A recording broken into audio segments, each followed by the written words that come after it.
workshops. Thanks for coming.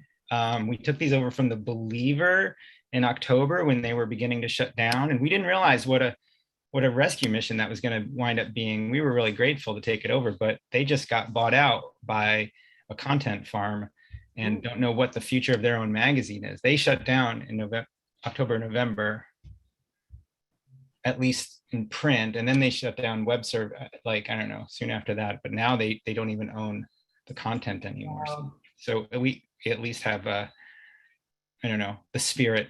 Anyway, I'm going to skip this page because I've been told everything's good. We're a nonprofit. We're a 501c3. You can donate. You can, but we'd rather have you in our classes. You can go to learn.solcomics.org. The next, it says that coming soon is Friday the 13th. That's today. I don't have one. I didn't make a picture for Friday the 20th, but this is a good reminder, and I'll share my screen again, that Josh and Hyena are teaching a class 4 weeks online, I think starting last week of June. And I think it's Mondays. And I'll have a link for that in a minute. And oops, we also have a 6-month graphic novel intensive. If you've been getting emails about that and you're excited about it or interested, send me an email in the chat anywhere. Just ask me. We're doing an in-person thing in July. I'd love to see some of you for that because I haven't been to Florida in 3 years. We've got some membership groups that are really vibrant, and we're doing some exciting things with them. They come with a bunch of free courses. They come with all sorts of stuff. More stuff about the graphic novel intensive here, but I'm gonna get through this really fast and just tell you that there's a lot there. We'd love to see. We start June 1st, but more important is to start this workshop because I'm really excited about it. Share what you do tonight. Friday Night Comics, the hashtag we usually use, at Comics Workshop is where we are at SAW. You can share at members.solcomics.org. You can also go to Susan's after party if Susan's doing that, and that'll be in the chat link too. If you want to donate, and those of you who have donated through Eventbrite, we really appreciate it. That helps offset the costs of these and other things. And then we say no inappropriate speech or imagery. So be square or be straight. I don't know. Anyway, enjoy. All right, I'm gonna stop sharing. Actually, that's not true. I'm going to share one more time because I want to tell you about Josh and Hyena's class. And so give me 1 second. There it is.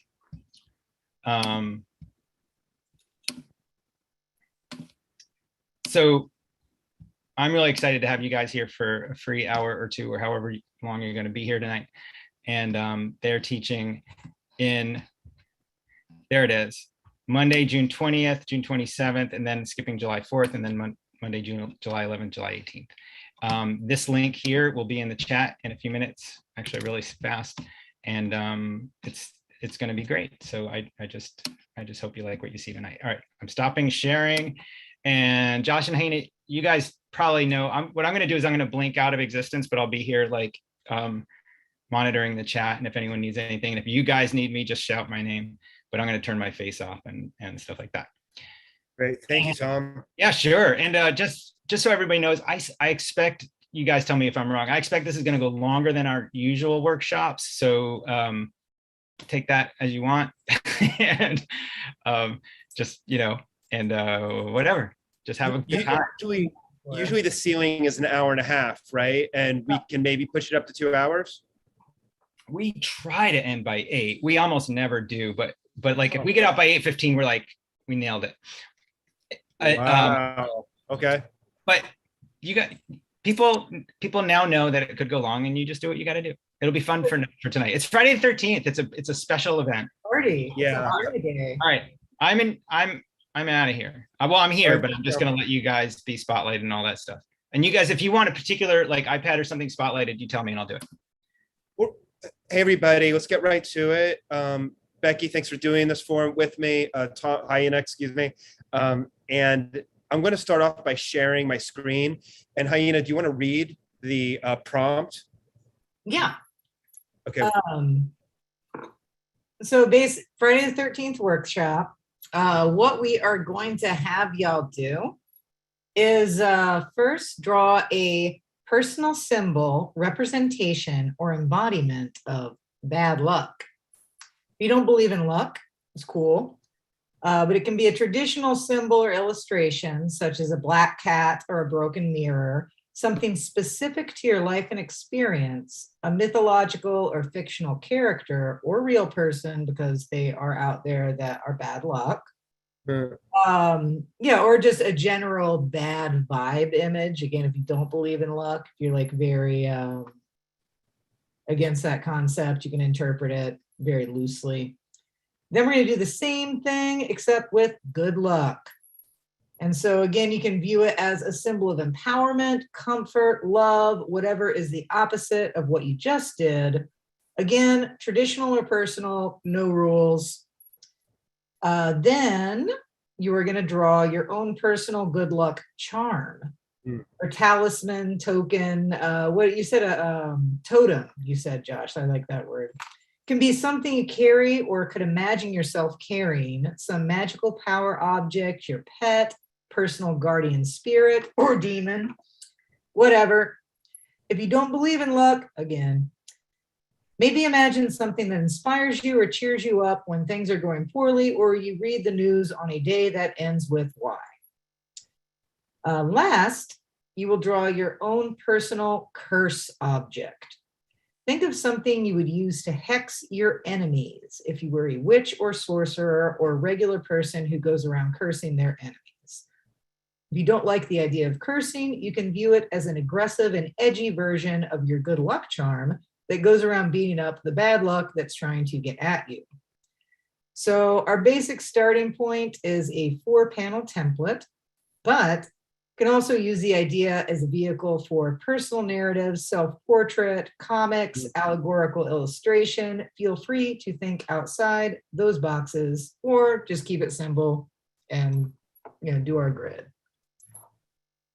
Yeah, let's stress that too. It's like I've been playing with this for the last 20 minutes or so, and I didn't necessarily come up with the personal totem, the evil totem, and the good totem, but I just played around with different forces of luck, either good or bad. And really, these are prompts, and the prompts that are there for you to prod you into whatever direction that you're going to go in. So follow this formally if you want, step by step, hitting every mark that Hyena's talking about, or just play around with the basic themes, and that might be enough for you. Like we said, like the prompt says, this could be a single image, a big self-portrait, or it can be a narrative. So I'm going to avoid going too heavily into these, but I grabbed a bunch of images that have to do with forces of luck, good and bad. Some of you might know much more about this than I do, but what I'm really taken with is the shading in all of these. And again, I'm going to try to keep a rubber band around my wrist and not get too heavily into all of these. But these are so completely inspiring to me. Everything from the way this ladder is drawn to the fact that the book is done with kind of zigzaggy nonsense language. Love this one. This is actually the one that inspired me a lot. And Tom, should have emailed this to everybody on the list. If you didn't get it, go ahead and put your name in chat, and we'll be I can send it to you during Hyena's talk, or they can send it during mine. This is the Hand of Glory, which I didn't realize till I learned about it. Has an this is the definition. And depending on who you talk to, it's a very good luck thing or a very bad luck thing. But there's some kind of ritual that's involved in cutting off the hand of a hanged person in the dead of night, and then affixing candles to it. It's hard to believe that some people would take that as a good luck thing, but there is a twist to it where it's good luck. I think this is you invisible. That would be good for me. It was really, yeah, it was really like robbers, I think. This is a what do you call what's this? This is a horseshoe bat. Probably has nothing to do with horseshoes. So I usually will kind of touch base with work like this to remind myself that even simple objects can be drawn really, really beautifully. This is one of my favorite images, this kind of weird horseshoe over here. Love this moon. Wheel of Fortune. This is Durer. And then I kind of threw these in here, have nothing to do with luck, even though they are kind of occultish. They're from like a Google search I did on Revolutionary War images. Just absolutely love these early kind of roots of cartooning cartoons. I love the words that just kind of drip out of the snake's mouth as if he's vomiting them. I love the kind of painstaking shading that is in so many of them. So feel free as you're doing these, I'm going to start drawing right now and talk about how I work. Think about looking at some of these, especially if you're doing a figure or an element that's in a environment, because the challenge that comes to us is how not to make our environments look generic. And it's amazing to look at these and see how easily the artists just make these beautiful landscapes that you really don't think twice about until you really study them as an artist. So one moment, I know time's a waste, and I'm going to get right to a little bit of a demo. Thank you again, everybody, for coming.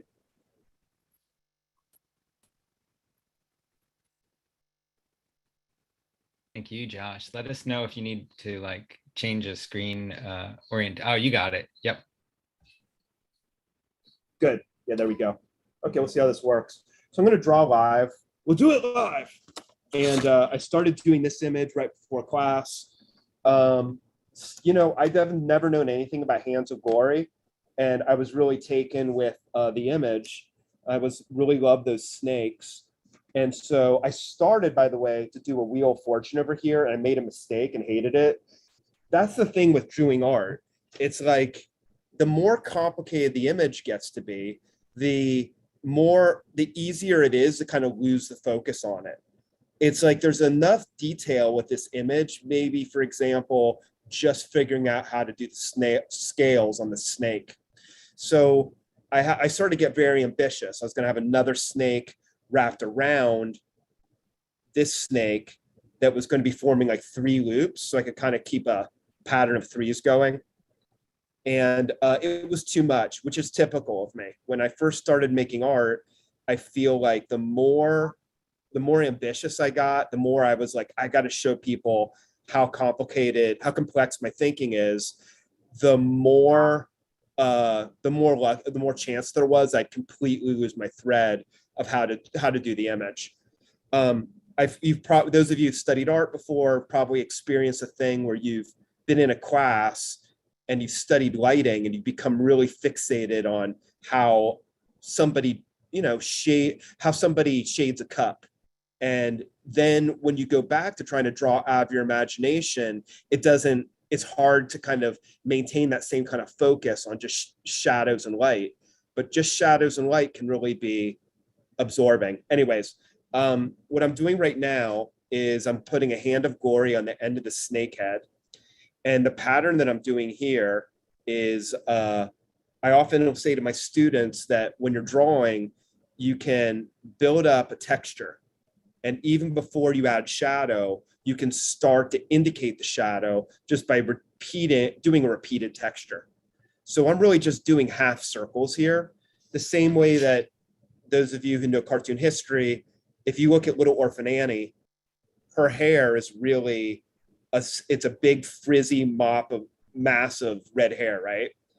And it's not always shaded, but what the artist would do is have these half circles kind of break up as they go towards the light. And you might not think about it. Of course, Little Orphan Annie looks like she was designed in 2 seconds, but that's the deceptive beauty of what a great character she is and how awesome the design is. So there's a sort of a lesson for me in how much depth you can create just by doing a pattern. And again, I'm not doing cross hatching.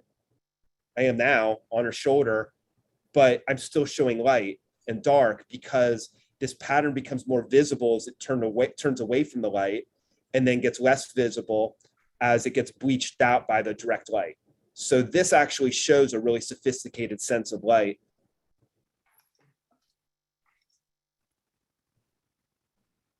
So I'm doing the same thing on the snake. And at a certain point, like right here, I made the line so thin that it actually does start to resemble traditional shadow. Hyena, how am I doing on time? We were at 7:18. So what, I have like 3 minutes? If I want to do 10? Yeah, like maybe just like shoot for like 3 to 5 more minutes. Yeah. I'm good with that.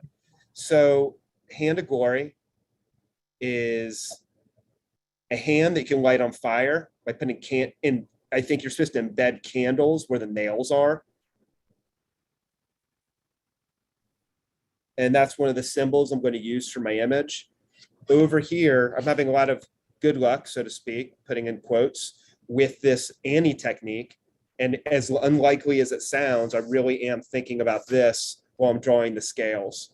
Half circle, half circle, half circle, half circle, half circle, half circle, half circle, half circle, half circle, half circle. It's not the only way to shade, but in fact, there's unlimited ways to shade, ways to create depth. But it's something I like to revisit from time to time.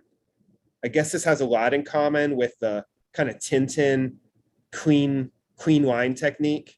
In Tintin, there's not really very many shadows. It's more about like a nice, clean, sharp line. I'm going to figure out how to, I guess the tail should just come to a little peak like that. So over here, I've got this figure kind of based on me who's sort of receiving the snake-headed hand of glory. And I also threw in a ladder, again, after the research that I looked at. And this is just one way to take the assignment. Another idea I had was to do it where I was going to do a self-portrait here, and I was going to put Lemmy from Motorhead on my shoulder. Somebody I consider to be good luck. So I will probably work on this one while Becky's talking. So just as a sort of to show an array of different ways that you can do this assignment, those are the two that I started with. I'm going to keep on going here. I'm going to keep on playing with the kind of texture. The bumpy pattern can be on this character's their hoodie. And often in art, those of you who've been my students know that I often say, you're pretty safe in putting the back arm in shadow, sometimes the back leg, though I can't tell which one of these legs is back and which one's front. So if you do want to start to introduce some shadow, which will immediately give this image depth, pop out the back leg, back arm. And I'm going to try to figure out how to do shoes. And that's about it. I'm going to keep on working on this. Hyena, let's go over to you. Do you want to take over? Yeah, I'm messing with my. Whenever you're ready, let me know, and I'll. Oops, I never turned on. There we go. I'll just draw until you take over. So the elastic band of the sweatshirt is another thing that can be kind of treated like a pattern that can get bleached out as it comes towards the middle. Oh, by the way, I'm using a brush pen. Lately I've been using fat tip microns, but I grabbed this right at the beginning of class.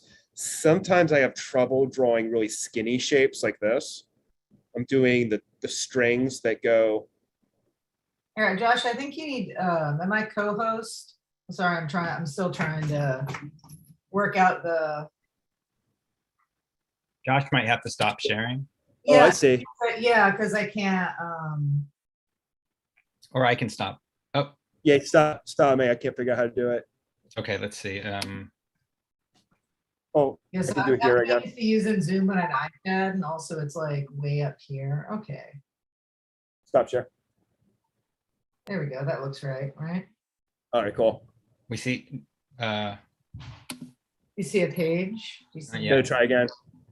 Oh, I know what's going on. Hold on. You might be in the. Here it goes. Now is it seen? No.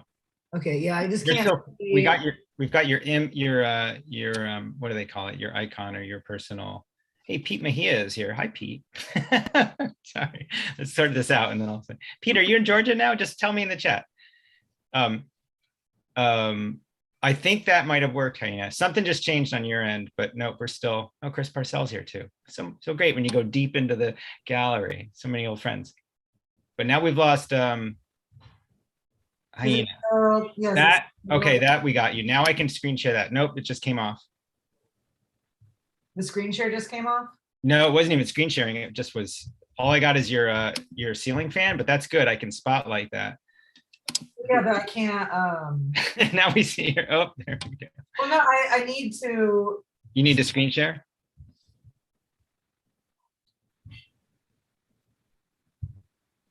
it shouldn't be doing that. Maybe we'll go back to Josh drawing while you figure it I out. can't, I don't know how. What you gotta do is you should probably just flip it, like do the little arrow thing. So the Yeah, I mean, I did. It yeah, should- yeah, you have it. You're like a step away.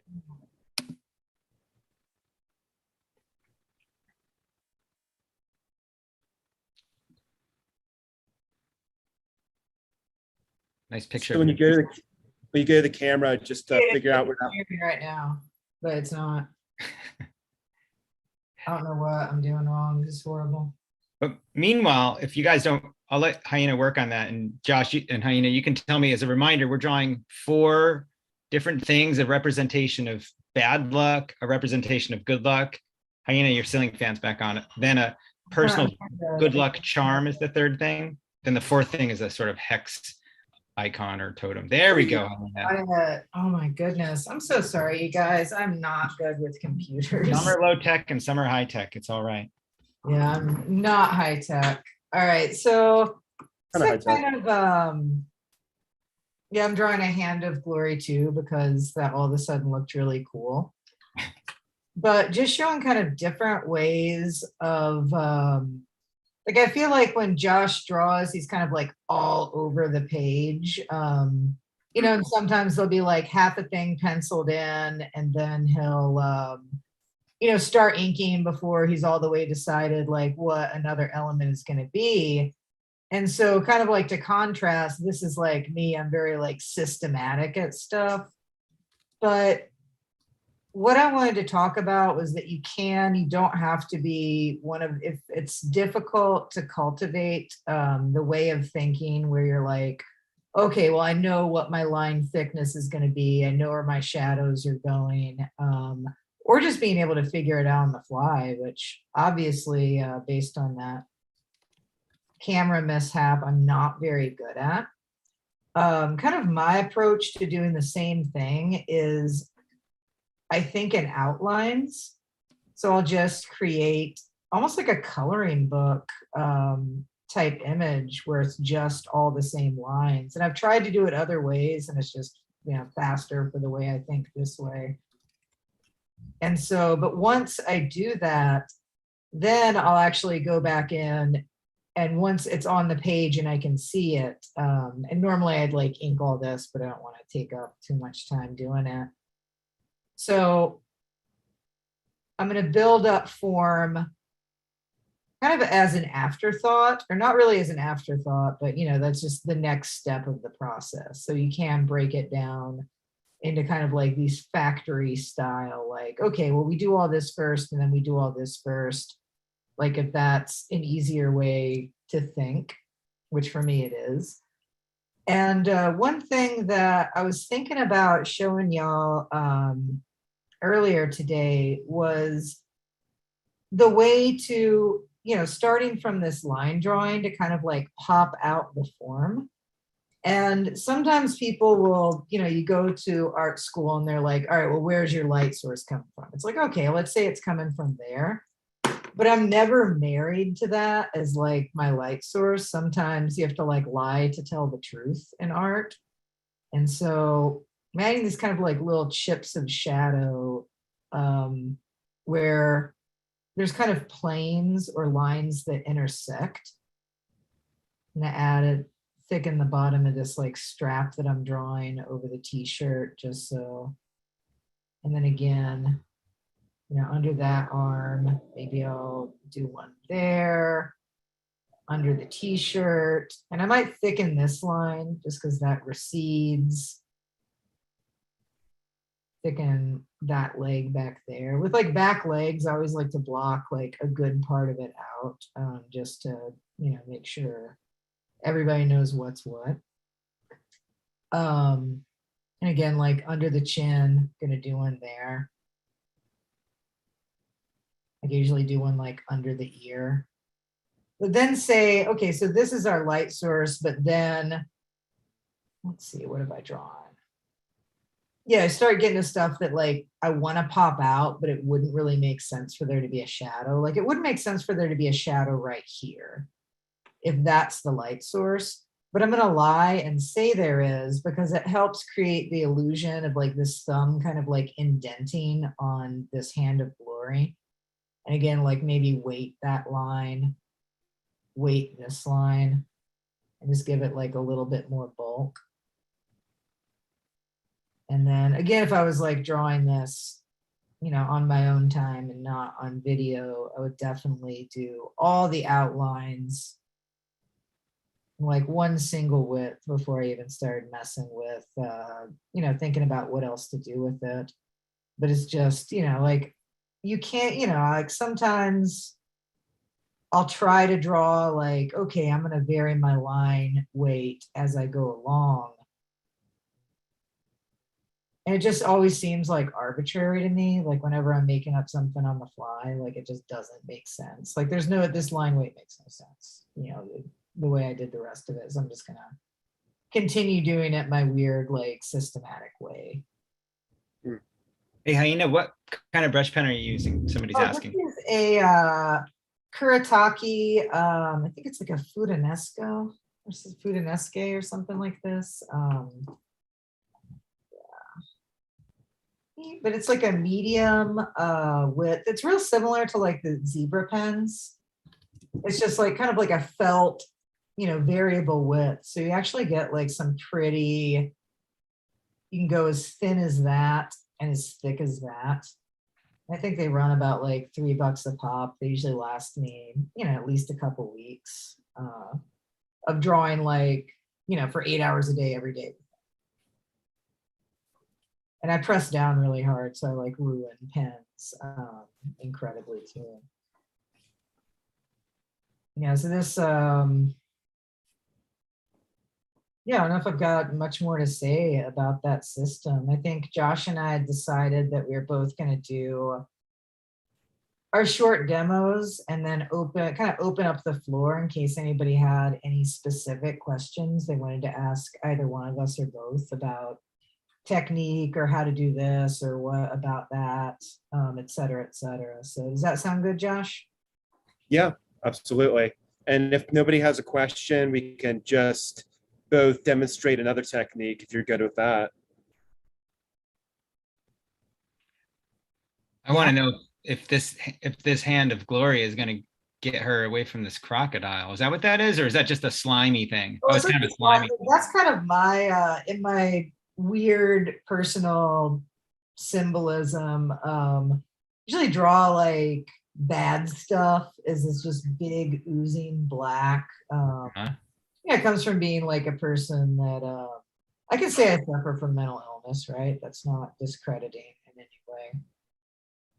I'm telling that more to myself than anybody else. But yeah, it's kind of like amorphous. It'll stick to you. It'll drag you down. It'll like totally encompass you. And so the reason like I kind of dug this assignment is that for me being able to like draw these bad things, but also kind of like draw myself out of them is really like a great way of coping with, negative emotions or anxiety or, any kind of like frustration or bad feelings. You just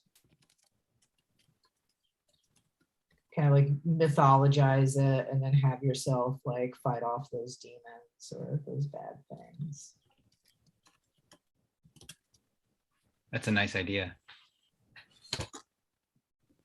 So you guys aren't doing 4-panel comics, you're just doing illustrations. Would you like to see us making 4-panel comics? Whatever anybody wants to do. Just focusing on good luck charms, bad luck charms. Yeah, I think it has to do, yeah, whatever your wherever the whim takes you, or whatever your kind of your overriding ambition is about. If you really want to use this session to kind of jumpstart doing a narrative, you can.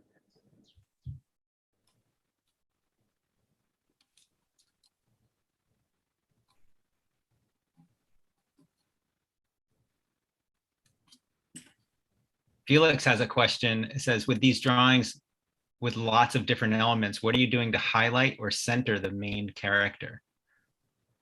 Ooh, that's a good question. Do you want to take that first, Josh, or do you want me to take that first? You take it. You're still on screen. I'll do it next. Cool. Well, this I just kind of like made up as I was going, but typically, like if I'm doing a comic, or if I'm doing like a formal drawing, there's kind of ways that you can direct the viewer's eyes where you want it to go. And I use a lot of diagonal elements, a lot of shadows. It can be things in the background. And so say I want this sense of kind of like this swooping, you decide where you want the viewer's eye to go in this, I guess. And so maybe from this to this. And so once you decide how you want somebody's eye to travel, then you can start adding elements or this kind of like architecture infrastructure that's going to help direct that eye. So a lot of times, let me see if I can find a brush pen that's not running out of ink, but I can't. So, oh well. So maybe, do a, sorry, nobody saw me put that pen in my mouth to get it going. It's probably bad for you. Yeah, so say, big black there. Say I have a big black coming down this way. And maybe like I make it, this guy is just the face of this all-encompassing tide of black that's like swooping down towards this figure right now. And so like normally our eyes read from left to right, from top corner to bottom corner if you're reading English, Western alphabet. Obviously if it's it's backwards to me in other languages. But so that's, you think about where people are used to looking, and you might want to compose your drawing so that it does read the way people naturally want to see, which is would be this way. I also use a lot of these kind of weird smoky type elements. Like I think that was meant to be fire. And then this strap is coming up. So these things are kind of like bringing it back too. So you've got a swoop there, swoop here, but then you've got these downward elements too. And then if I go ahead and connect that, and then your eye will drop back down there. But there's different ways I do it if I was doing a comic panel. But Josh, you want to hit next? Yeah, I was thinking, let me see if I can share. Let's test to see if I can share just right over you. Yeah, there we go. Cool. You got it? Yeah. You're so much smarter than me. There you go. I started doing another image, even though the first one isn't quite done. I got this far with it, and I'll come back to it when I'm kind of fresher, I think. But I'm doing this other image as well. Oh, wait. Yeah, we're not seeing it, Josh. I see. I think it started to share, and then it kind of stopped. Hyena, I think maybe you have to stop sharing. That's what I'm trying to do. I'll try to. Yeah, try to kick me off. I'll try to kick you off. I can hardly see what I'm doing with this. Oh, weird. I can stop. Oh, So that's me again. But sometimes even when it's just me, it'll just stop sharing in the middle. So that's a typical Zoom glitch. But let's see if it stays on me. there we are. So Yeah, this is the page I started to do. I'm listening to the question about composition, and to some degree, I'm improvising here. Oops, 1 second. Okay, so that's the overall page, and I think I'm okay with just kind of jumping in and not really knowing the overall composition. I started to copy this area from one of the images in the PDF, and one of my goals is just try to find a place where I'm really having fun with the image, where I'm just kind of a sense of joy and just making repeated lines and not getting to a point where I'm juggling so much that I don't know. Sometimes it's almost like, I guess, to come back to the idea of luck on Friday the 13th, a little bit of it is just kind of occupy this place where all the magic is on my side. I am copying. I'm going to break away from this screen for just a moment to go back to the original image. I'm copying something that is on frame 18 of the PDF. By the way, if my image goes away, just let me know because I'm not seeing my Zoom screen right now. And this is something that I really took from Raymond Pettibone, who, if you ever have the opportunity to look over his shoulder while he's working, he'll grab something like an old Milton Caniff cartoon, copy somebody's head, and then just while he's drawing it, he'll pivot and add on some kind of Raymond Pettibone type of vision to everything that's from the neck down. So all of a sudden it starts off being, it's a Jack Kirby image, or it's a Alex Raymond image, or it's something that's not from comics. But he'll draw it really carefully, and then all of a sudden, he'll take a left turn. So I'm a big fan of that. I think that you can make original work while doing a good degree of appropriation. It's a lot like the way that a song could be built out of a sample. But right now, I am really satisfied that I'm just copying this fellow right here. And I kind of missed the opportunity to put the crank in here that is turning the wheel, but that's okay. I could have it coming out the other side. And I changed small details of the monkey. I'm finding, because this is so detailed, all of the details are almost canceling each other out.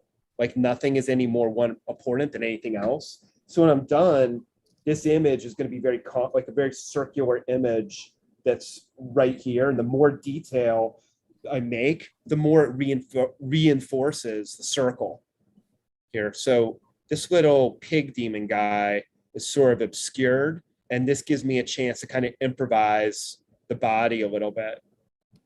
I'll give them a little skirt.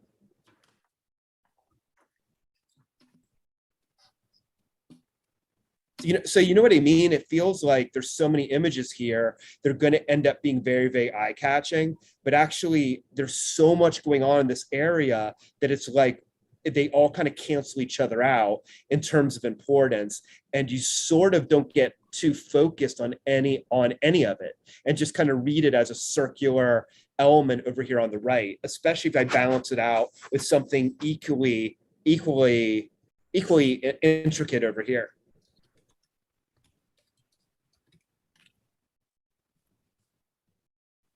While we were talking, though, it occurred to me that I could do a big kind of triangle right here that would also be an interesting compositional element, because you want to vacillate between making really big decisions and kind of working on the micro scale when you're working.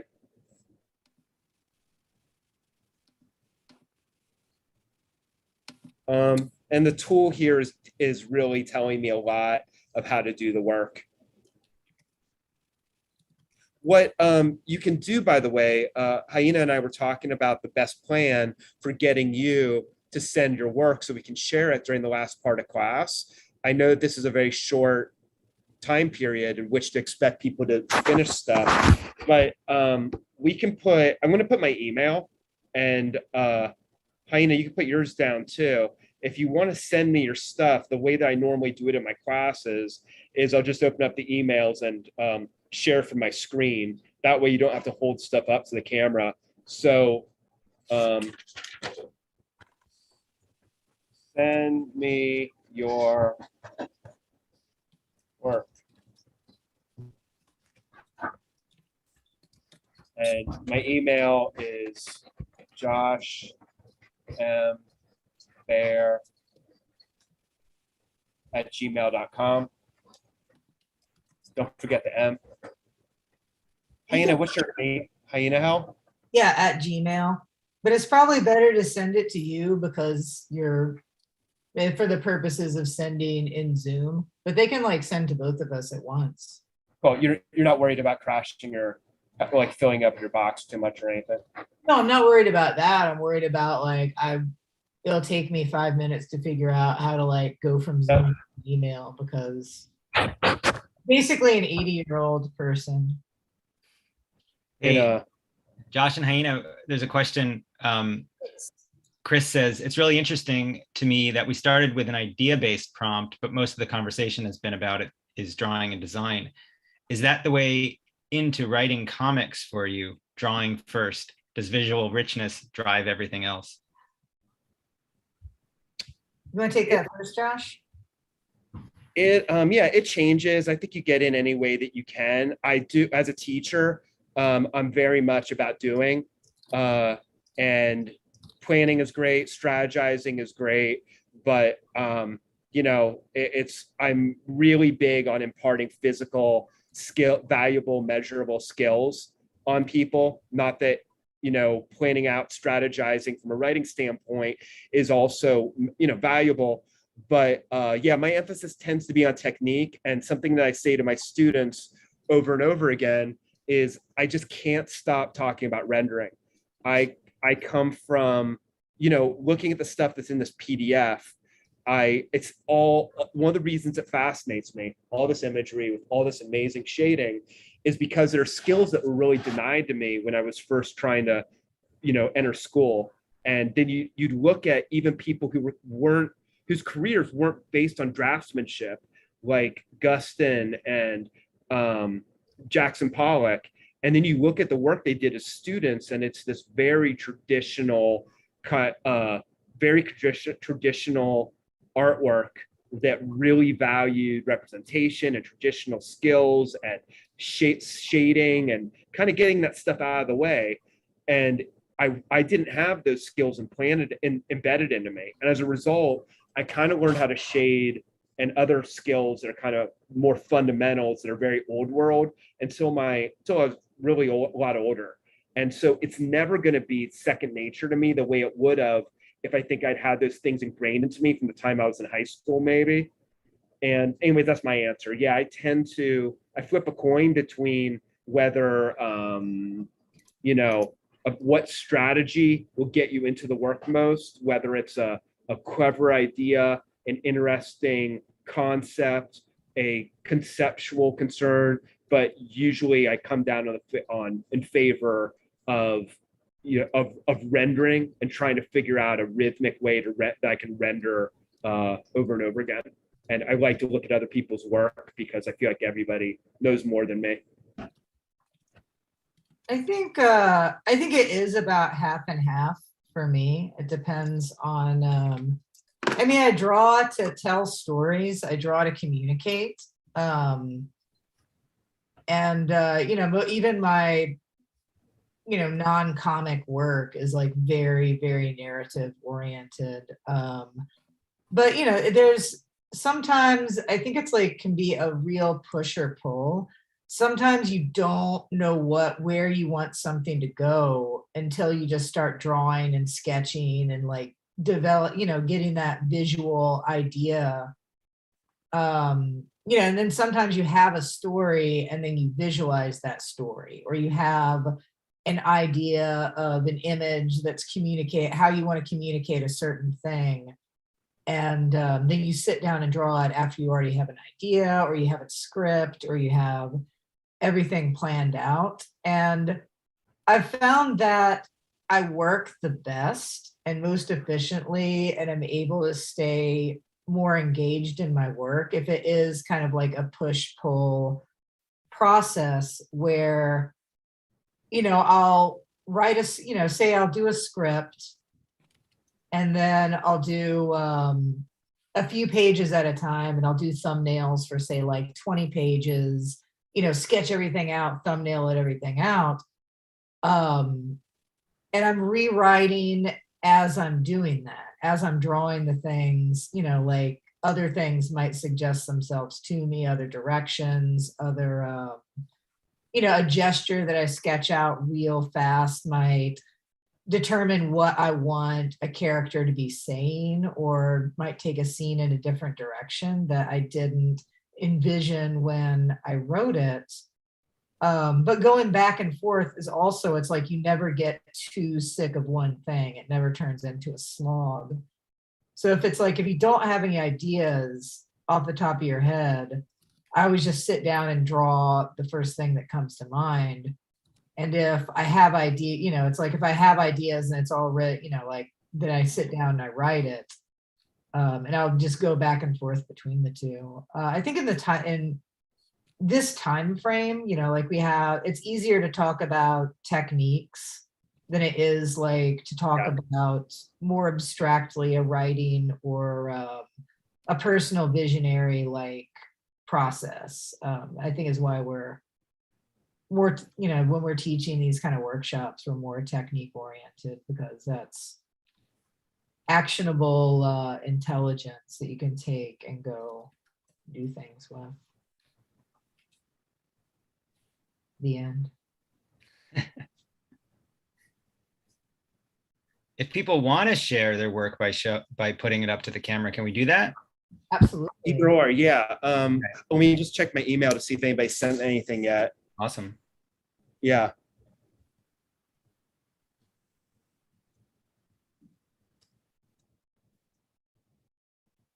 If anybody else has more questions, just fire away. If it's like, hey, how do you like do, I don't know, how you draw this or that? How you draw fire? How you draw water? How you draw ladders? Chain link fences. No one can draw a chain link fence.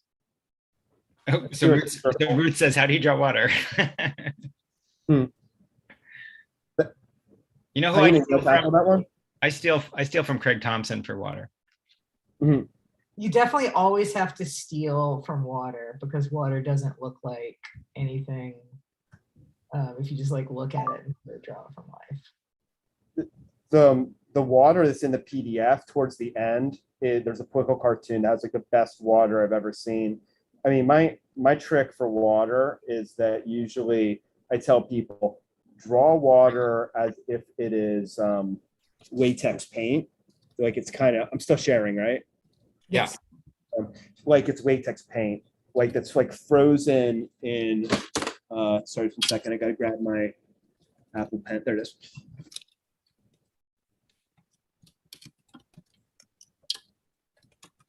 Yeah, think of it as something which is done with like a very finite line, depending on what kind of water you're doing. Let's say this is like somebody threw an object into a pond. So you draw, it's counterintuitive, but I like to draw it really slow. Like you can see how slowly I'm putting these lines down. I feel like you get two impulses when you draw water. One is that you think, well, it's moving fast and it's very mercurial, whatever that word is, murky something. And then it is, and so I got to draw it like it's I either draw it with a sketchy open line, or I draw it like quickly with rapid lines, but I draw it as if it's a Sports Illustrated photo of like something of something happening quickly that's frozen in like a moment. And so the water here feels like it's ice, or it's sculpted out of the water, but you get the best feeling of it being what I want it to be, which is, liquid. So I really took it from Jack Kirby. If anybody grew up on Kirby comics, think about the way that he loved to draw people getting blasted with some kind of adhesive, and it'll be stuck to their clothing, or somebody's pulled out of the water. He'd always draw water in big chunks hanging on people, like not in the most intricate streamers in the world, but more like it's fat, thick, like a thick kind of gunk. And it's very graphic to do it that way. Of course, so this might be one of the X-Men is like pulling themselves out of the Hudson River after getting thrown in there. That's a very Kirby thing. The water's just looks more like frosting than it does like real water, but you still can get that feeling of it being slippery and quick moving like water just by having various types of water around it. So that's how I draw it. And then, yeah, some people like to shade it really heavily. Go I ahead, can, we're real close to 8, Josh. Do you want me to jump in, Yeah. answer to, or do you need to say more about? No. I'm basically, Okay. it's going to be like blah, blah, blah. Do you want to share your screen? So just, let's see if I I'll can. stop sharing so you can share.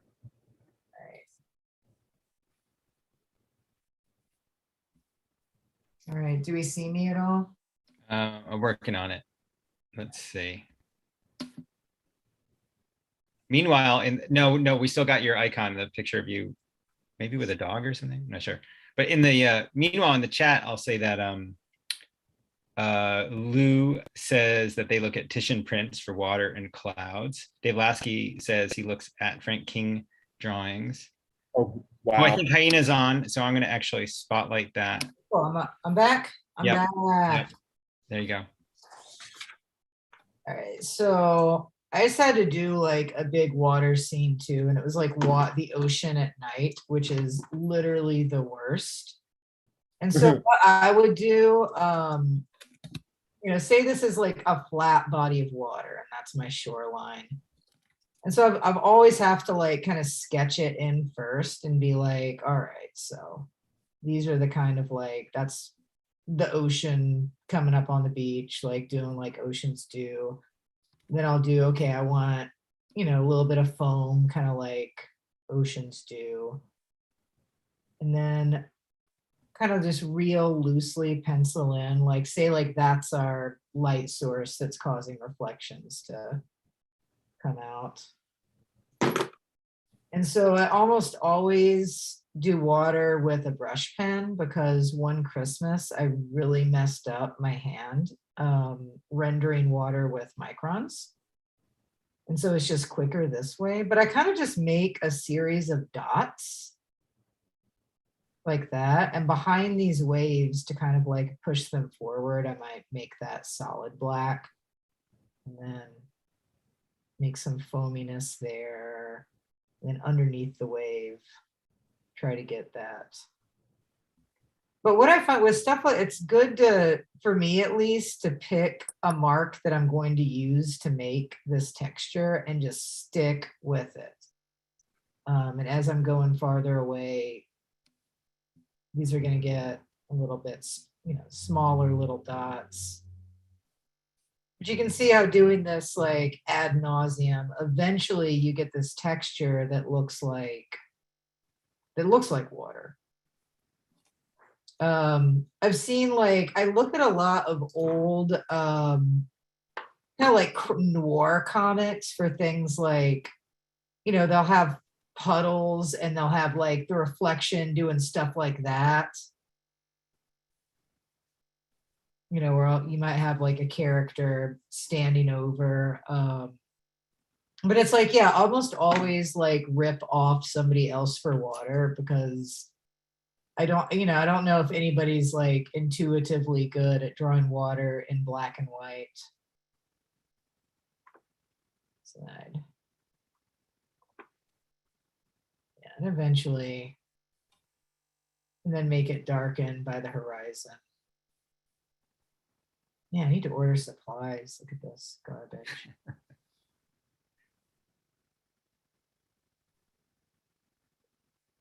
I think other kinds of water that aren't like an ocean. So we've got a couple people saying they've emailed, and also Susanna says, how do you draw a lasso?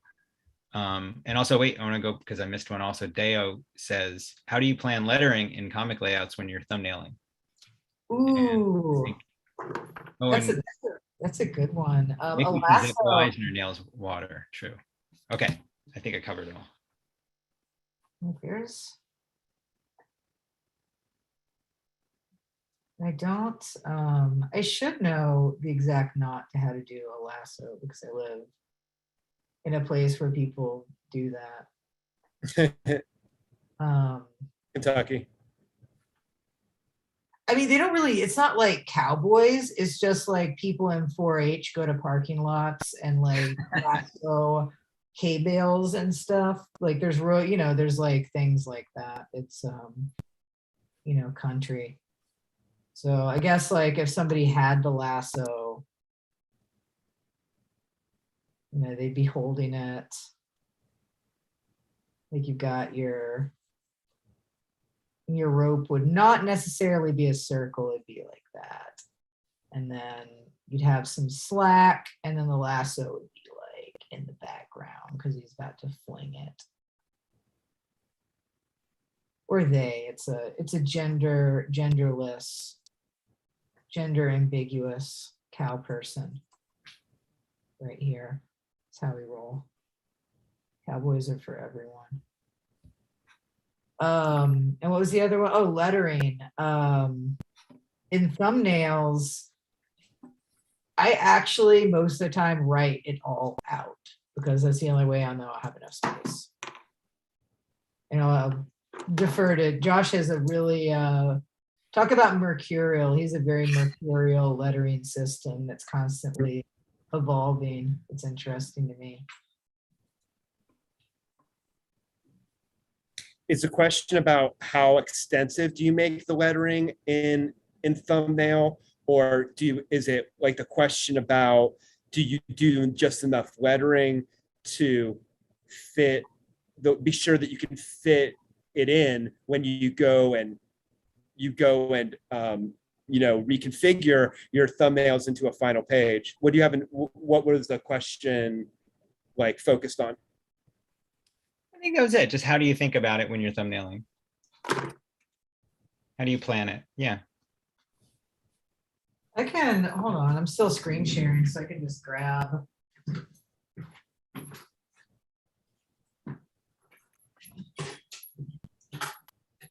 Some thumbnails. Oh, Yeah, these are, my thumbnails actually just look like comics. they do. So you can see like all of it. Sorry, my iPad's kind of slanted so I can see and draw. But this is from, all of it is pretty much written out word for word from the script. And there's corrections that I made in red pen. But it's like, if I don't do this, I might not have enough room for lettering. And the way that I plan things is just it's just easier, especially like on really text heavy pages like this one. Like I might do the thumbnail and then realize like, wow, this is too much text I might need to even rethink this page. It's too much text for one panel, but you can see on almost all of these, I'm pretty much just writing everything out. The end. But that's a very anal retentive way to do things. I'm not saying everyone should do that. It's just how I do that. Hyena, those aren't, you draw much bigger than your thumbnail, right? Yeah, it's a 11 by 17 page, which I think the image size that I draw, like the active space, is 10.5 by 15 3/4 inches. And then those, it's like I made a template to make sure like all of these thumbnails are actually to scale, because that's a problem I had for a long time. Is I do a page of thumbnails and I just real quick wrote it. And then when I would go to like put it on the page, I'm like, oh, these panels are not proportioned the way that I imagined. So I just made a template to cut out that. And so I think, this is I don't know, like 9 by something. What size is this? A3. Yeah. And so, and this is page size. So this is probably about, I don't know, maybe 50% scale, somewhere around there. And that gets printed 6 by 9, so shrunk down even more. I love that your goo character at the bottom left is part of like the background coming in from Yeah. that is really cool. Oh, more. Another thing, I used to not be as into it, but I started just like kind of unapologetically. If I have like a black thing on a black background, I'll just like leave a white outline. Like I used to try to get around it in a lot of different ways. I'm just like, this is the way that looks the clearest and the best. And Looks amazing. The white around the hand is really making that black pay off so much. It's making me up my game in my image, because now I want to have that kind of contrast in my stuff. yeah, I used to draw, for people who don't kind of know, I used to draw a lot more like the stuff Josh is doing, like a lot more, cross hatching and, cross contours and that kind of, like, that's how I did all my comics. And I have chronic pain issues that makes me really susceptible to like repetitive motion injuries. So it was basically like give up cross hatching or give up comics, because I'd get hurt for like months at a time. And knock on wood, it hasn't happened since I stopped doing this business. Yeah, like everything like right there, I would have used to do it with like an 0.5 micron, just like in tiny increments. And just like build it up like a rendering a charcoal drawing. And I can't do that anymore. So I just had to change my entire style of drawing based on It's funny, the lines that you're doing for water are really similar to what you might do if something was burning. Yeah. Like it's the same kind of like fire stuff. I would start with kind of like a charred center and then kind of radiate out. I learned a lot drawing fire from Kurt. Like Jack Kirby, there's like endless things to learn, even if you're not a superhero fan or not like a classic Marvel Comics fan. He's just probably, in my opinion, like one of the greatest visual storytellers that ever lived. Like, I can't look at his work without learning something new. He's so adept at being able to like efficiently tell a story from start to finish in ways that, like it's never confusing. He breaks the 180-degree rule all the time, but he does it in this really tricky way that doesn't make you get lost. He just does all kinds of really brilliant compositional stuff that, he does it so well, it's like almost invisible. But once you start looking for it, you can't not see it. Right, there's my Hellfire.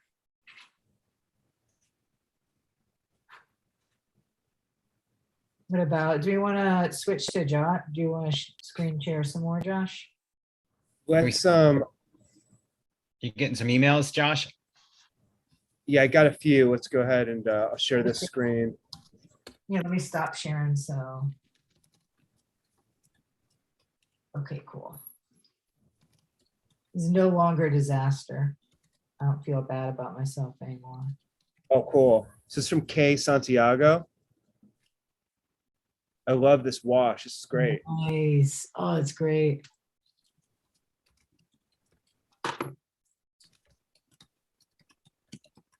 And it says, so I combine the symbol of good luck and an embodiment of bad luck in this. The story behind this is that when I was born, I was gifted by my grandmother for the red and gold bracelet I used to ward off the evil eye. My mother has kept it in a box with other stuff from when I was a baby. Awesome. Wow, gorgeous.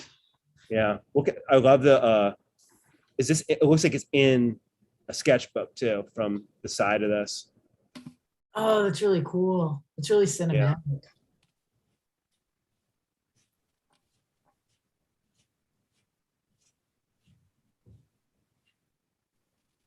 Wow. Awesome. That is I like, cool.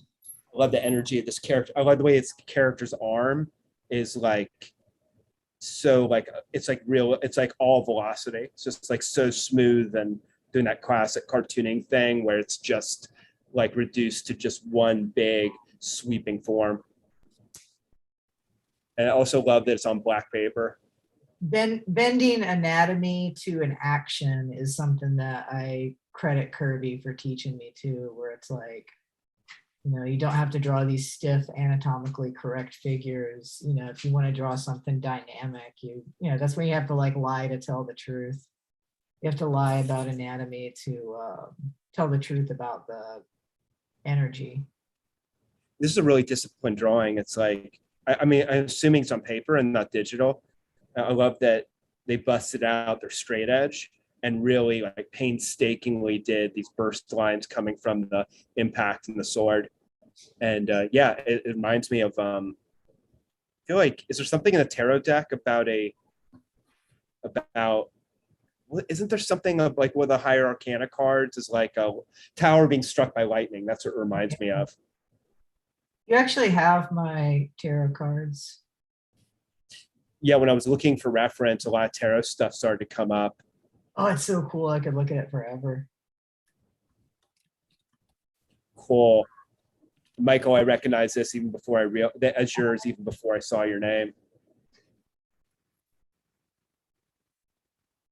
Yeah, it's I like the pairing a lot. I like the pyramid and the skull, like really make it look kind of like more occult, like more Michael's so tight. Your technique is so tight. I'm really looking forward to seeing this build up so I can see the two environments butting right up against each other. So, Michael, the more your style is developed, the more I realize how much alike we are. I feel like even your roughs, how open this is and how increasingly defined it gets in the inking process is a lot like what I do.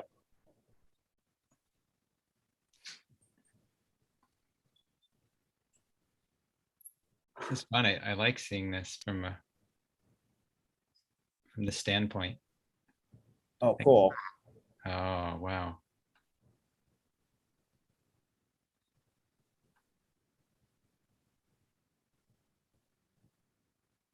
Great boot. Oops. Yeah, really a classic shoe here.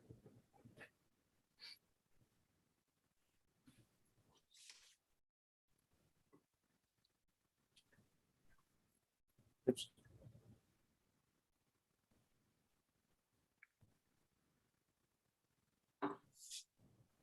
Mm.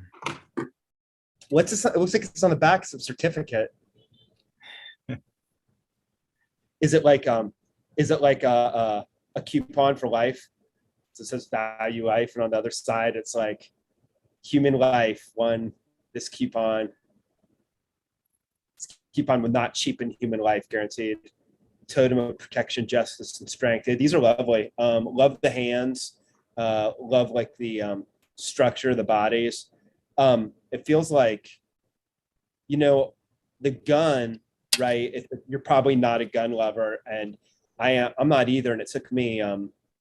I recently was looking at this Jack Kirby image again, bring up Kirby for the nth time, and I discovered that he. Oh, where's my little? Sorry, 1 second. I was going to draw right on the screen, but the icon is missing. I guess Zoom is a little bit different. Yeah. Well, anyways, there's a PDF I have of Jack Kirby, and he like deconstructed a gun, and it was to he had like a telekinetic character who would like dismantle the weapon, and he copied it. It was actually something I saw on Facebook from a swipe group, and a group that shows where artists like originally swipe stuff from. And after looking at the way that he just drew all the cylinders in the gun, I had an easier time drawing it. Michelle Fiffe's stuff. I think Is I that can find- Is that what you're looking for?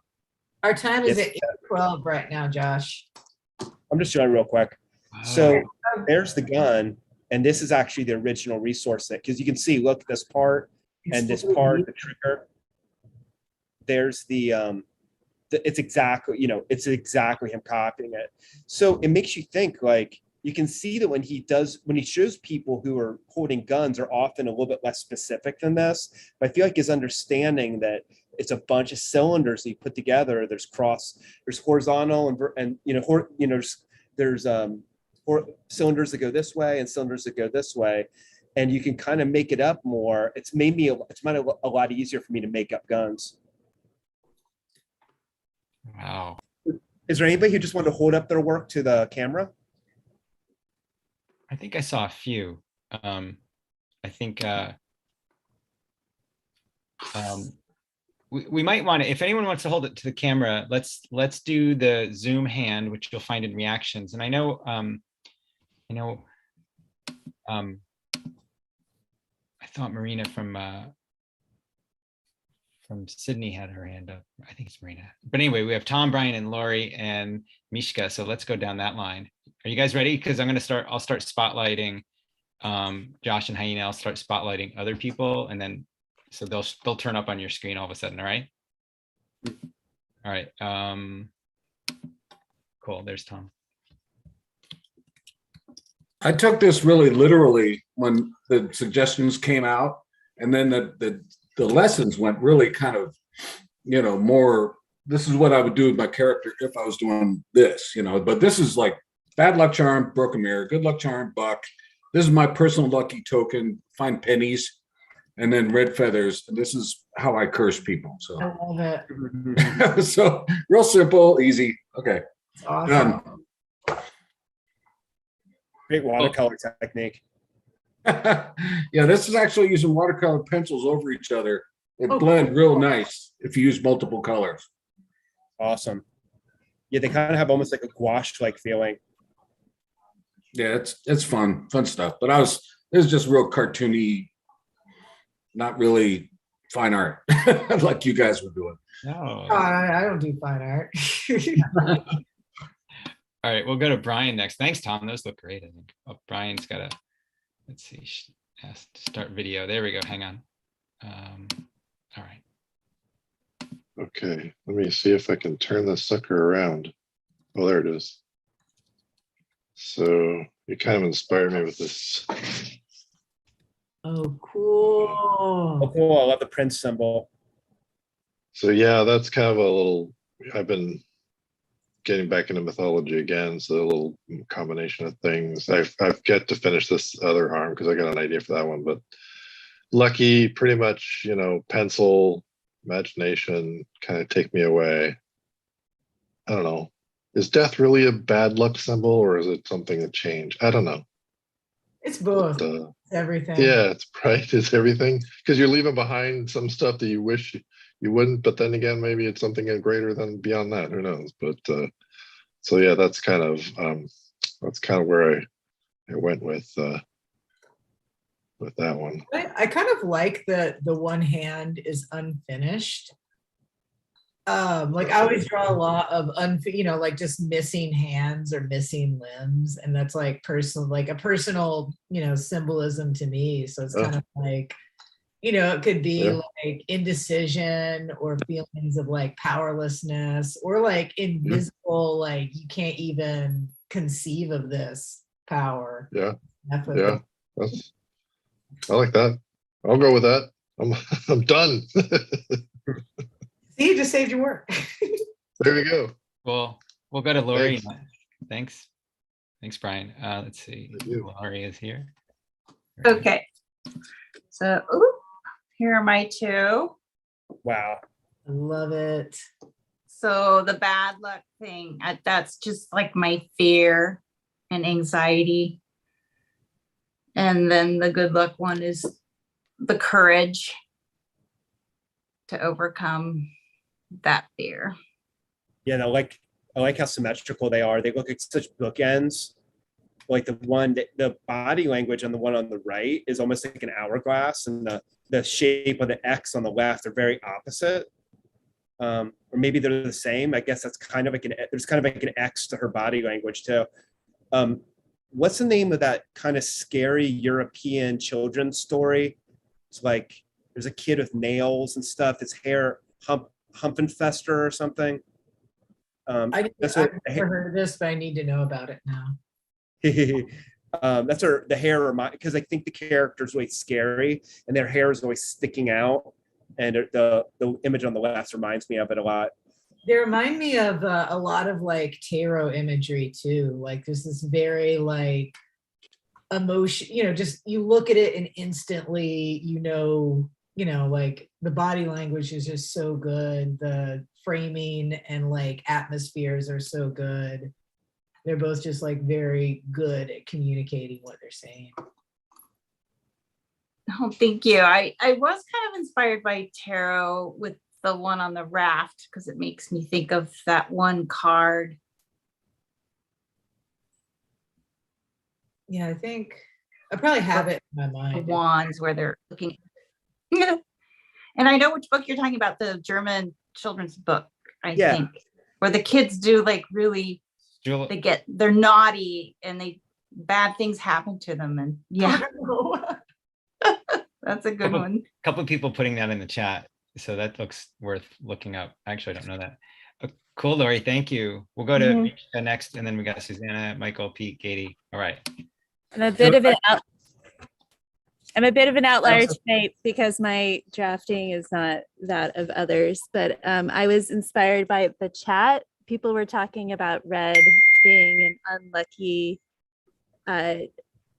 ink to write your name in Asia. And for those who are worried about it being that Friday the 13th, 1 billion people think of the number 4 as unlucky because it sounds like death. So that's this character is the number 4. Nice. So there's the explanation there. And because I lived in Korea for a year where they don't believe in you write dead people's names in red. So I still have a problem when someone offers me a red pen to write my name with.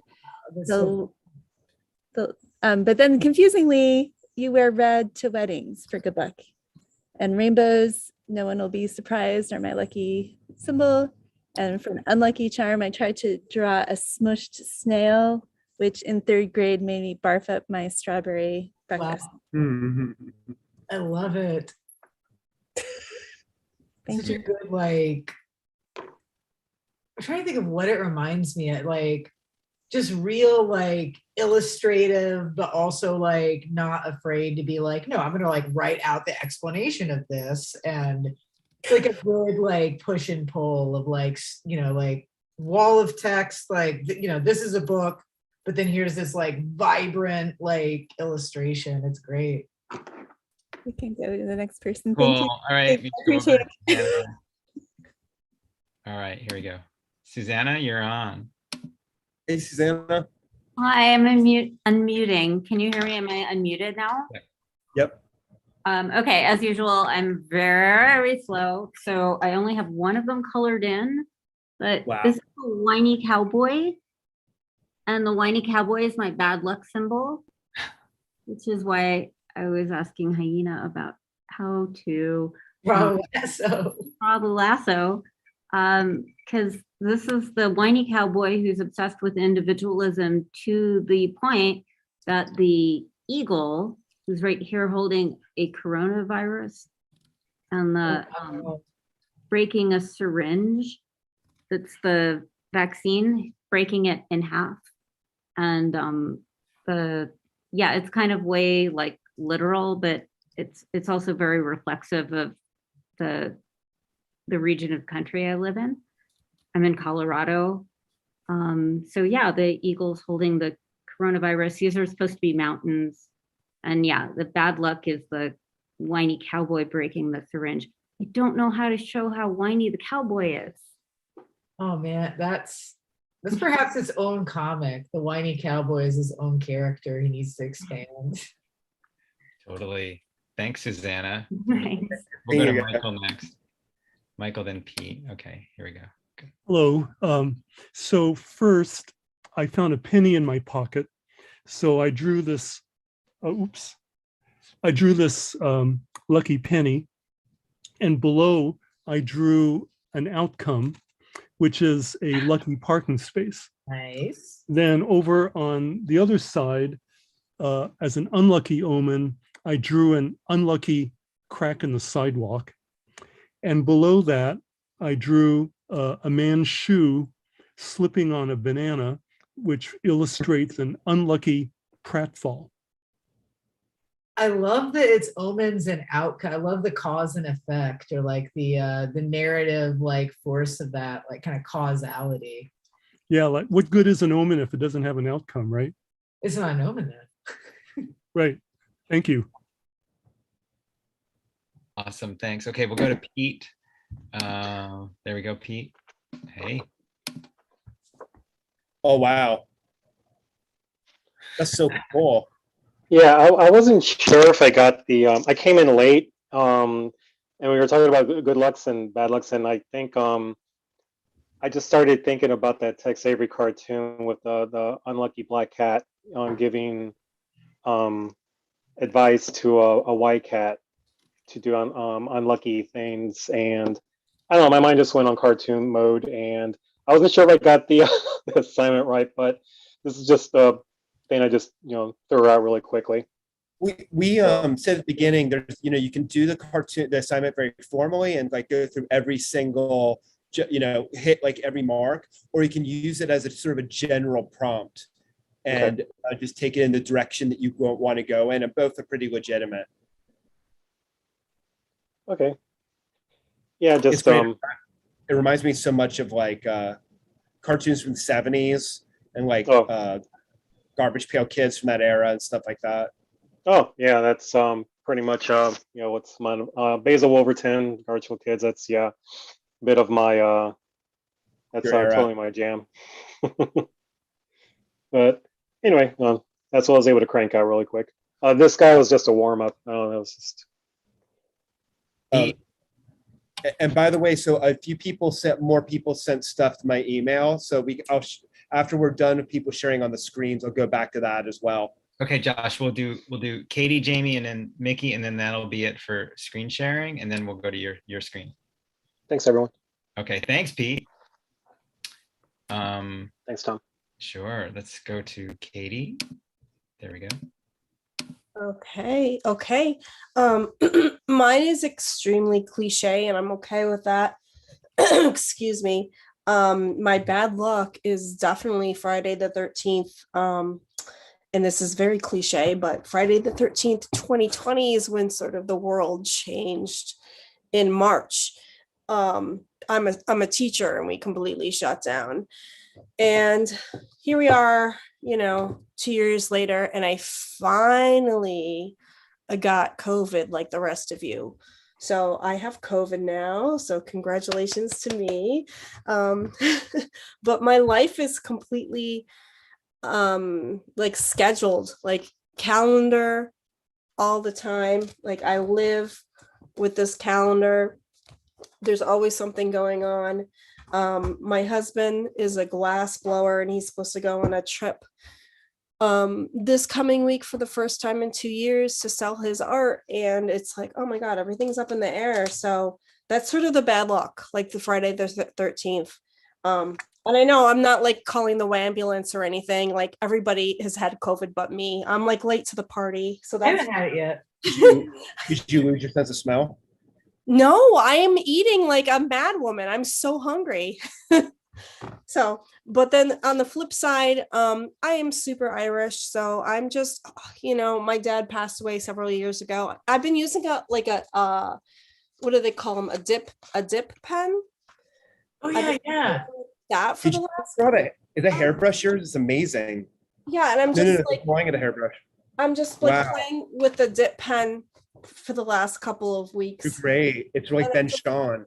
I'm like honing in on my Malone luck because I'm Irish, and my dad passed away like 5 years ago. And we like whenever we come into luck, we always say, well, like, oh yeah, it's the Malone luck coming through us.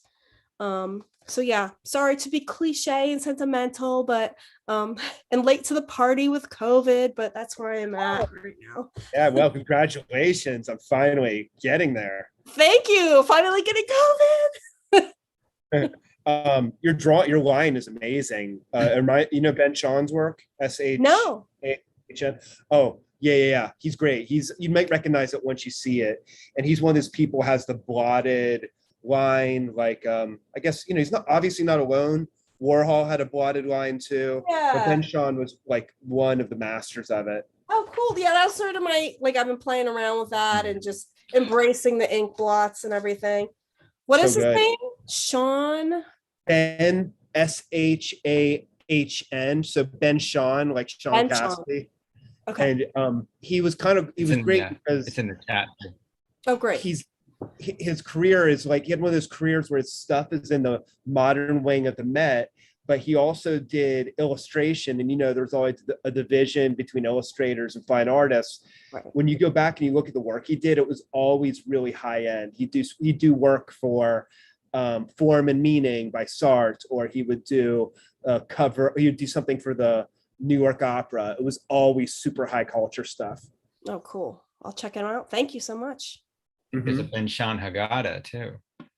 Okay, we'll go to Mickey and then we'll go to Josh. All right, so here we go. Howdy. I was actually late, so I missed the assignment, but I just drew like 5 million variations on but I'm on a video.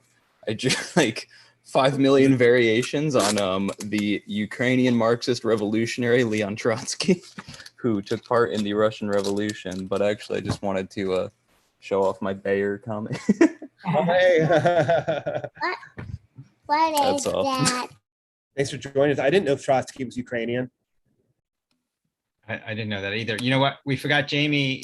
So I got to find Jamie in the grid. Jamie, put your screen on, and then we'll find you, and then we'll go over to Josh. Let's see. Jamie, show me. Ah, there you are. Hold on. I was looking for that guy from Escape from New York, but he's not there. Oh, you're muted. There we go. Yeah, you're muted. See if you can get unmuted. Okay, sorry. Oh yeah, they turned off my Wi-Fi, and so the phone hotspot cannot talk to the iPad. It will only talk to this old computer. So that's why the guys are gone. You'll see them next time as soon as I get my situation sorted out, assuming that happens sometime before I die. Anyway, so here's what I did. I feel like, I can't remember what I was doing. Oh, I feel like the full moon always freaks me out a little bit. I feel like bad stuff will happen. And that's like a little voodoo doll of my old boyfriend that I used to drive around in my car, Jaws, and he would hang from the rear view mirror while I hated him. I don't hate him anymore, but I still have a little voodoo doll. That's why I put him there. Anyway, then I always feel like the sun is good luck, unless you fall asleep with baby oil on when you're 13 and fry your skin off. That's not good luck. But in general, I feel like the sun is good luck, and always birds. I'm having like a thing with birds lately, and blue jays. So if I find a blue jay feather, I feel like it's good luck for the day. Is it? I don't know. Whose Wi-Fi is turned off? That's me, because I'm poor. Anyway, so here's my hand with rings. These are my good luck rings and my good luck rabbit foot. You can't find them anymore because of PETA, I guess, but I used to have a whole container of them, and I would mix up the colors. I thought I was so awesome with my rabbit's feet, and there was my skull ring, and that's my ring that my dad wouldn't give me when he was alive. It was from the Boy Scouts. And so when he died, I got it. And now I bring it when I go do comedy. I'm like, Dad, want to come do comedy? I feel like it's good luck. Is it? I don't know. And then that's my like cross ring. I don't know. I just feel like that's good luck too. And then you said, I didn't want to draw a bad luck totem in case more would come upon me. So I made that guy come alive, and he's blasting away all the bad vibes coming to me. And there's the rabbit. He's alive again. I was going to try to do Donnie Darko evil rabbit, but he came out like this, and he's wearing a little necklace with that shit. So that's what I made. Thanks for having me. This was a really cool class.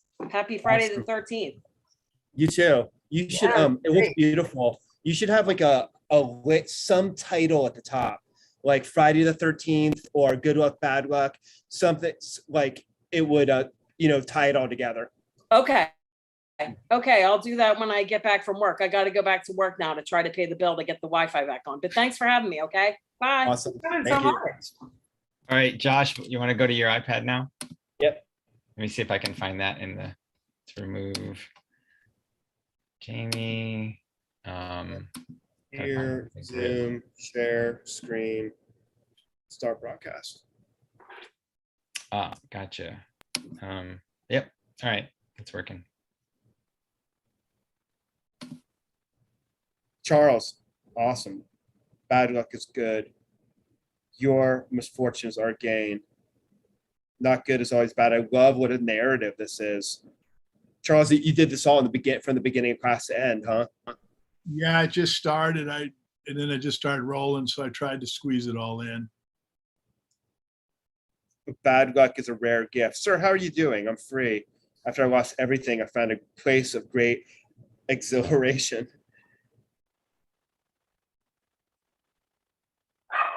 Yeah, I really love it. And by the way, so Charles is my ongoing student. Again, like I can see how you've upped the resolution on this program that you're using. So I'm working good. I'm so excited that it's working. All I did was increase the width to like 4,000 and 6,000, whatever that was. I like the red. I like the little touch of red too. Awesome. Thanks, Josh.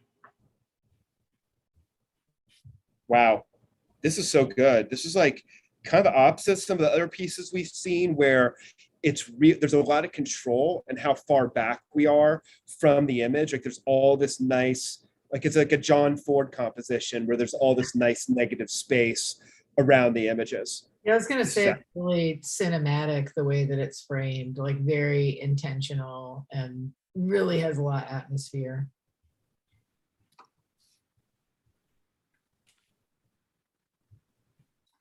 Yeah, like this is like, look how kind of haunting that is just by itself. I wish that this one was a little bit off to the left or something. Since the one above it is so centered, this one would be interesting if the hat was a little bit off center, just to break up the pattern. Or even like tinier, like just really weeny in the frame. Yeah, that'd be great. Thanks. Beanie. Benny McCorney. Whoa, this is so good. Look at all this loving work done of the dots here. So another image that's really kind of reminiscent of Ben. If any of you have ever seen Hockney's sketchbook drawing, he does this technique a lot too, like really painstaking contour drawings with a lot of broken dots. That's pure evil there. That's a hornworm, a tomato hornworm. For anybody who grows their own tomatoes, that's pure evil. And it's a tattoo. That's a vibe I got. Yeah. Thank you. Really great class. Thank you so much. I'm honored to see my name up here with Hyenas and Jack Kirby. Yeah, we haven't mentioned Jack Kirby in about 5 minutes. It's time. Awesome. This is so good. Yeah, I like the desperation of the character. The body language is great. I love the sketchiness on the arm. Is this dry brush or is it digital? It's brush. Nice. I'd love to see this kind of brushy mark that you did on the forearm. I'd love to see it on the back leg too. Oh yeah. Okay. Because it would just, first of all, it'd be really fun, you know, and secondly, it would really pop the front leg forward. Okay. Yeah. Oh yeah. Just like that. Okay. Yeah, great composition. I like the dividing line right down the middle. And I love your control with doing, like it's very loose, but it feels like you're landing on most of the points that you want to hit, where it feels like really well structured. Thanks. I saw another one down at the bottom. I think Lori shared, but Oh, you got a couple more. Okay. So, yeah, a couple more Swayze crazy. Great rendering here. And this is like, did you look up reference for this chick track? It looks just like it, or did you do it from memory? It's one of the many I've stolen or acquired in the South, so I just knew it from memory. I know the feeling. I just found a whole trove of them in my neighborhood. I think they're burned into my, not the chick tracks, but tracts, and they're burned into my brain, the imagery. So effective. An Insidious. unexpected letter for the VA is bad luck. Wildlife, possum and a turtle, good luck. My giant Jane bottle is my good luck charm. A chick track is what I would use to curse my enemies. So that's how I get it. That's how I keep on getting them. Right? I think I may skip somebody else. Oh, Lori, got yours. And then Dragon. So Dragon said that their work is really small. You can see how big the spirals are. Yeah, it's very, I know what you mean. Sometimes when I work small, I have like a certain control that I don't get when I go bigger. May they see you. I love that. I mean, look how great those twisting kind of scribble scrabble lines are. I know. I feel very self-conscious about my crosshatch. It usually gets pretty scribble scrabble. That's great though. It's Yeah, it's great. You said you're crosshatch. You said you're self-conscious about it. Sometimes, yeah. So I feel like it's sloppy a lot of the time. I pay too much attention to the Matt Allison's and the really precise right crosshatchers. Yeah, me too. They can be like, yeah.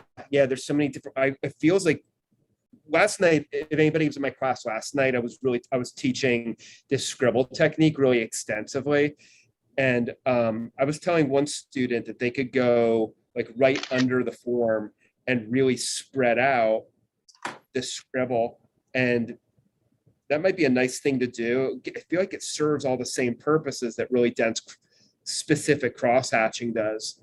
Right. And you can do, first of all, you can go really dense with this. And then look how it really pops out the bottom of the bus, really. But you also can be loose because this is so organic and sloppy. So I call this a Brillo pad technique. And then you just kind of unravel the Brillo pad, and way at the end, it's a little bit like my first demo about going from big to small. Now I'm starting to kind of have the lines kind of splay out. Yeah. Kind of a foolproof technique. Yeah, I've been developing, like you were talking about with the shapes. As I do a lot of that especially since with cross hatching, sometimes I'm afraid to go dark. So to differentiate one shade area from another, sometimes I'll use different shapes or patterns, and that's been working pretty well. But this is just sketchy doodle. I know, I love it though, but it's a mind. I'm happy with it. It's a minefield. You never know when something is going to kind of just go off the track, off the rails for you, and other times when doing, trying something different, trying to do some really bold blacks might really help it. You could do really like, I'm sorry, I hope this isn't presumptuous of just drawing on top of your thing. That's all right. I still have my original, so should I mess them up?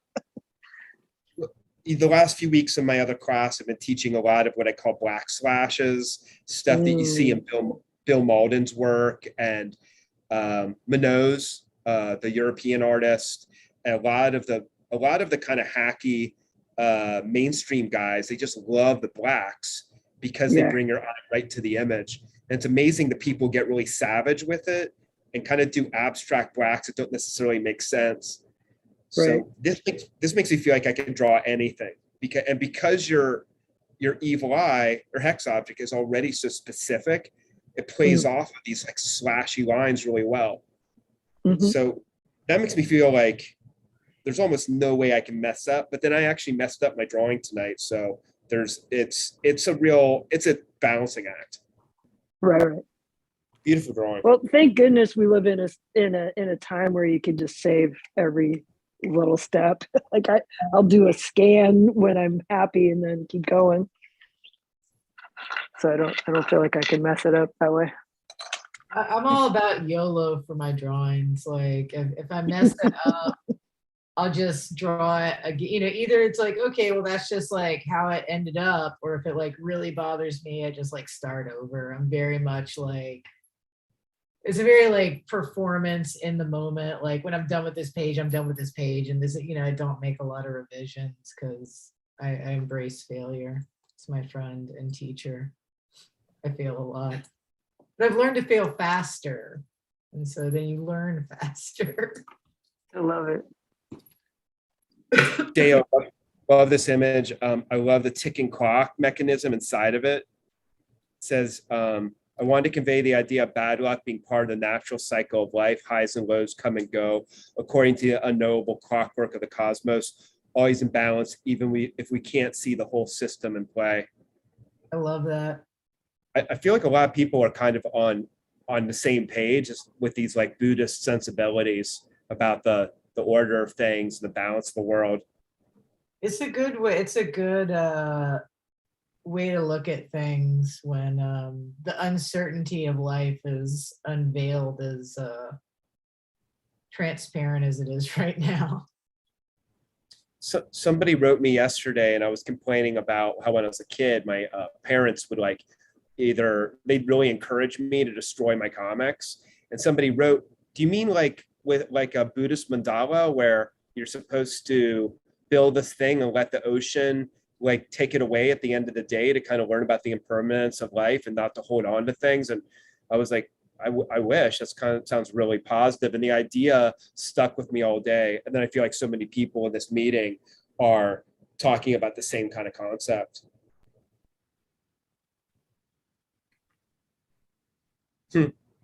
Beautiful. It's nice seeing this very close up. Yeah.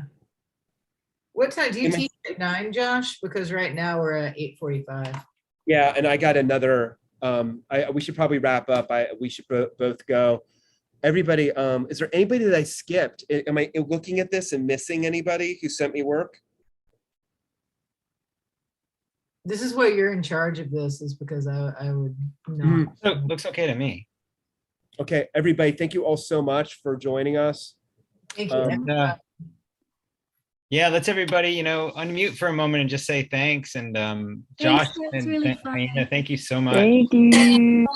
Great idea. Thanks, guys. Thank you. Thanks. Awesome. Appreciate it. It's a great class. Great weekend. Good teachers. Thank you. Excellent. Got an Thank after you. party. You got a class with Josh and Hyena. Skip after party. All right, everybody. Thanks so much.